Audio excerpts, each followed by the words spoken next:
I took a disturbing job on the deep web. I have a background in computer science and development. For years I worked in the industry getting laid off and my jobs getting passed over to kids out of college who would get paid less but work longer hours. They didn't have families and didn't need the higher wages, plus they could stick around the clock if they were willing. Then they got lazy, and as I searched for jobs, they became my competition. As they got complacent in working and having fun, their jobs were taken overseas and replaced by people willing to come here and work harder than they did. The computer industry really is a dog-eat-dog world.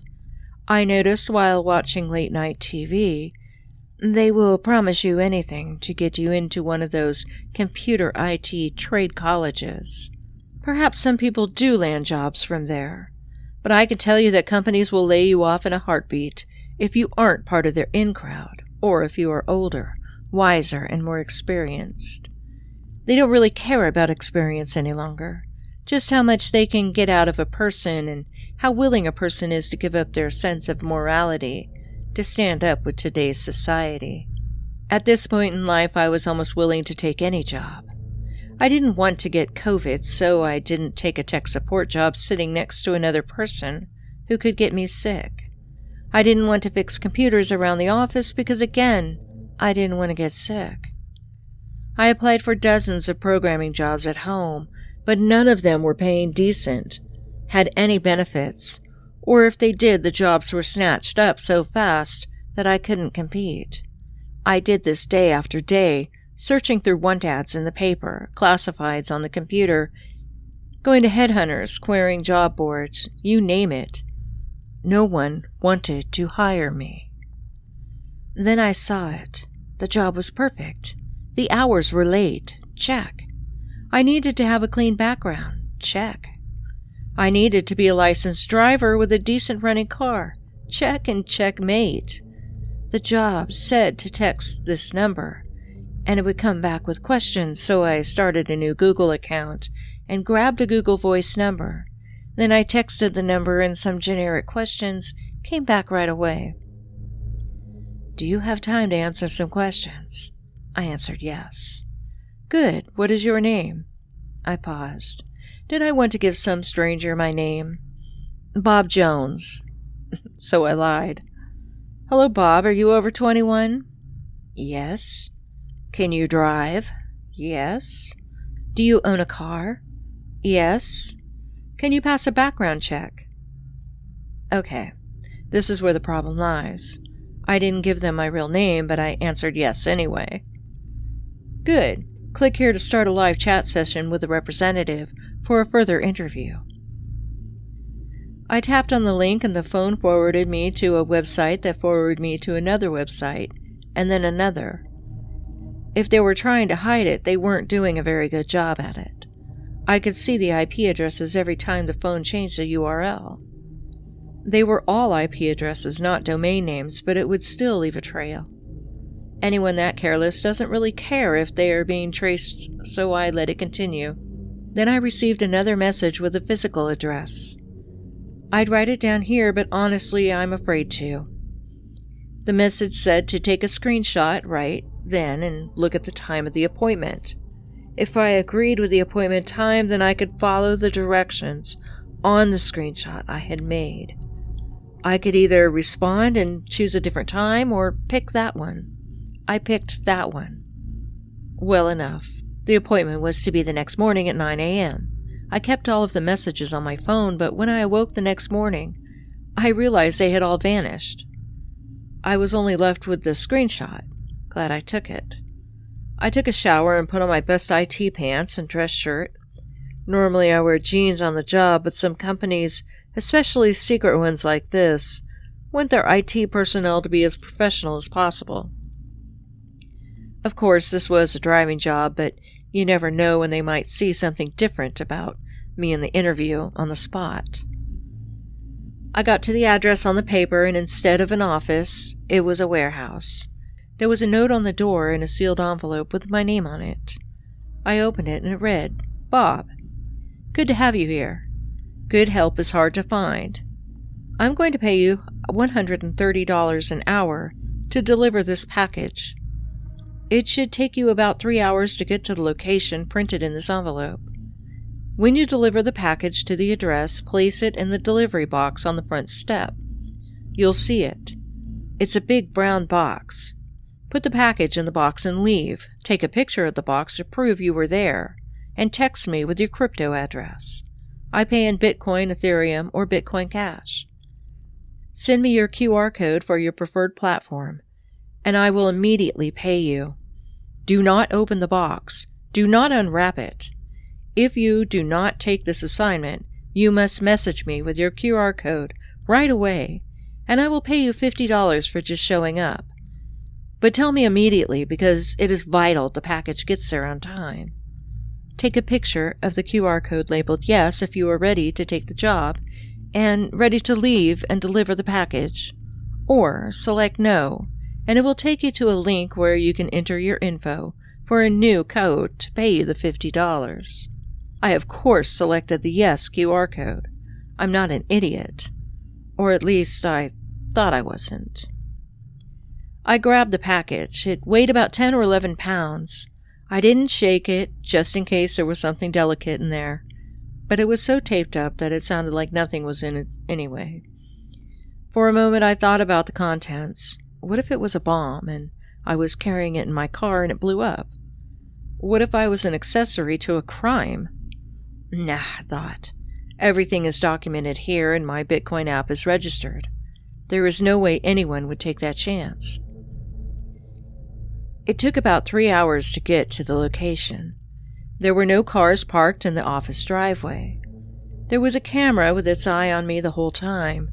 It followed me from the car to the mail bin and back. The camera was pretty high-tech for just some old office, but I didn't want to pry. I quickly texted my QR code to the person on the other end with a picture, and within minutes there was about $600 in my account, stating a little extra for the drive back. Damn, I was in business. I did this for about 2 months, dropping off random 11-pound packages to different addresses. None of them were close to town. All of them were empty buildings with a box out front. I think the closest was only about 50 miles away. I wasn't paying attention to the details of anything else. I was running a business, so I saved 40% off the top for taxes and expenses, and then lived happily off the rest. Stupidly, I hadn't saved much of any of it, except for the taxes. I was living like a king. I didn't expect the job to end any time soon. Eventually, he let me handle bigger packages, some even weighing about 150 to 200 pounds. When I asked what was in them, he would say special dog food, and to not open it or the special packaging would be ruined, and the food would be no good. People must have paid high prices for this dog food because I made some fantastic dough. One place I dropped off to looked a little shady, but the guy's wife was pretty hot and he looked like a dope. He wore this stupid baseball hat on sideways like he thought he was some sort of gangster. He acted pretty stupidly, too, all moving his hands like they were gang symbols and guns. I got a kick out of his hot wife, though. She looked me up and down like she could tear into me with those luscious lips of hers. As I was picking up the package, she held onto my bicep like it was some sort of prize, and she was my trophy wife. I think the guy got kind of mad because he pulled out his gun and she ran off screaming. It was all so weird. He told me if I touched his wife again like that, I'd end up in the box. Except, well, I never touched her. She touched me. Hey, I'm Troy.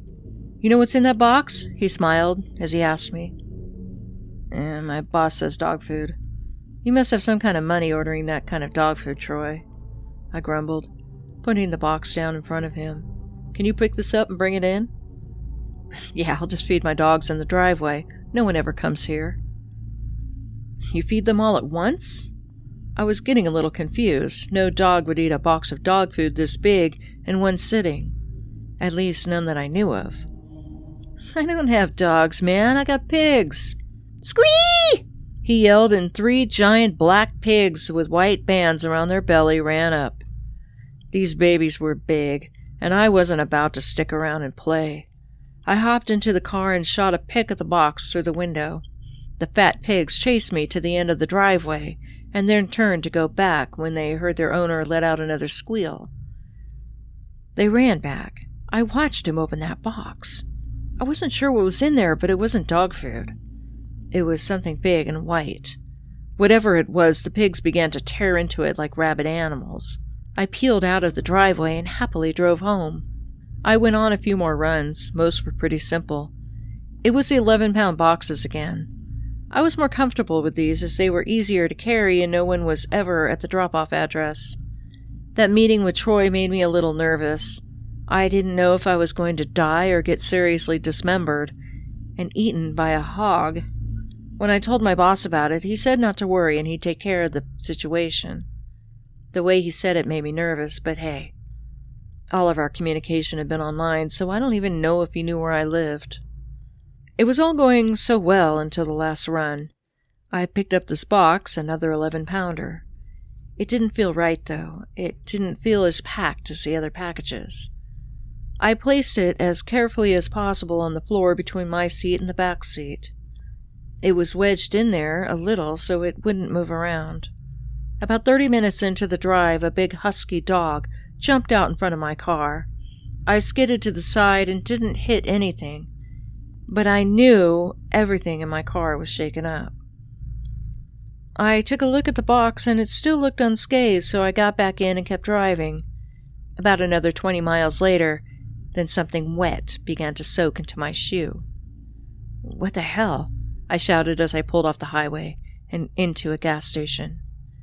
I got out and noticed that my left black tennis shoe was soaked, and it smelled a little coppery, but once I looked down at my footprint from my soaked sock, I knew immediately what my foot and shoe were covered in. The red coloring was unmistakable. Somehow blood got into my car. I pushed the seat forward, afraid to open the box in front of me. Blood was seeping into the carpet of the back seat floorboard. I picked up the box, and as it dripped down on the white cement in front of me, people began to gather around. When I turned the box sideways, it shifted and all 11 pounds fell from the bottom. I heard screams of both men and women from the crowd. I heard a kid yell, "That's cool, Dad!" Then his dad told him to shut up and not look. I heard someone dialing 911 from their cell phone. It took all I had to not look down at the mess in front of me, but I did. I had to. Staring up at me was a decapitated head of Troy, that fake gangster with the hogs. His opaque eyes stared up at me with the same stupid look he gave before, letting out those damn pigs. Horrified, I dropped this dripping head back into the box and tossed it into the back of my car.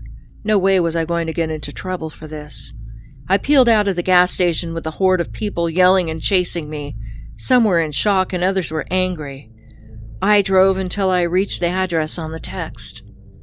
"Hello, Bob," I heard a man call out as I opened the driver's side window. I knew that voice. It was the voice of my boss. I didn't want to see his face. I didn't want to know who he was. I tossed the bloody box out on his driveway and sped off like a demon. A few minutes later, a message popped out on the screen of my car. It was a message from my now ex-boss with a few hundred bitcoins. At the time, they were only worth a couple hundred each. Still, it was a lot of money. "I suppose you don't want to work for me any longer, and that's fine. But don't give them my address. Here's some extra cash to keep your mouth shut. But if you open your trap, I will find you, and then you will become the dog food." I admit I accepted his last payment. I had enough cash to move on to a very simple life for a while, and not to have to work while leaving my crypto in the computer doing whatever it does. It just hit 60,000, and I figure I will never have to work for the rest of my life, as long as that group of people at the gas station don't find me. It wasn't my fault, but I stupidly took a job I didn't know anything about. I would go to jail for it, or become dog food, or maybe even both. Hey, it's Spooky Boo. If you enjoyed that story, head on over to my website at www.scarystorytime.com and make a comment. I'd like to thank the listeners and the Patreon members, including Mad Joe, PA Nightmares, Ivy Iverson, John Newby, Patrick, and 933thevolt.com. I'd like to welcome the new listeners from the H2O network, listening on their new iPhones. You too can check out the iPhones from the H2O network at iPhonecrazy.com. That's all for tonight. I'll see you in your nightmares.